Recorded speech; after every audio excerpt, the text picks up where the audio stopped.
মঠের সব সন্ন্যাসীদের কাছেই মা ছিলেন শেষ কথা। স্বামী ব্রজেশ্বরানন্দ বলেছেন, তিনি মঠে খুব কাজকর্ম করতেন বলে ঠাকুরের সন্তান ও অন্যান্য সন্ন্যাসীদের স্নেহভাজন ছিলেন। এর ফলে তাঁর মনে অভিমান অত্যন্ত বৃদ্ধি পায়। তিনি ঠিক করেন মঠের বাইরে কিছুদিন তপস্যায় কাটাবেন। মঠে প্রাচীন সন্ন্যাসীরা মত দিলেন না। শ্রী শ্রী মার অনুমতি নিলে তাঁরা আর অমত করবেন না মনে করে ব্রজেশ্বরানন্দজি গেলেন শ্রী মায়ের কাছে। গিয়ে বললেন, মা, আমার একটা কথা আছে। স্নেহ মাখা কণ্ঠে মা বললেন, কি বলো বাবা?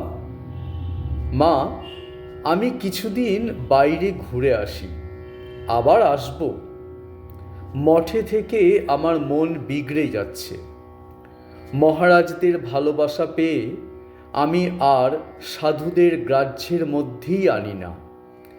এক এক সময়ে তাঁদের যা তা বলে ফেলি। কোথায় যাবে বাবা? সঙ্গে টাকা পয়সা আছে? না, গ্র্যান্ড ট্রাঙ্ক রোড ধরে হাঁটতে হাঁটতে কাশীর দিকে চলে যাব। কার্তিক মাস, জমের চারদোর খোলা, লোকে বলে।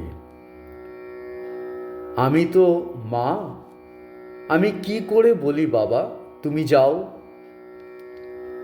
আবার শুনছি তোমার হাতে পয়সা নেই। খিদে পেলে কে খেতে দেবে বাবা? মা অনুমতি দিলেন না। ব্রজেশ্বরানন্দজিরও আর যাওয়া হলো না।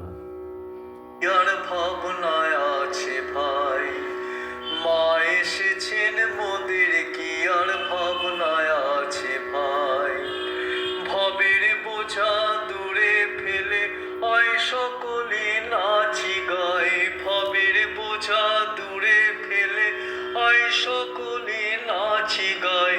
ভাবনা কি আর ভাই, মা এসেছেন মোদের, কি আর ভাবনায় আছে ভাই।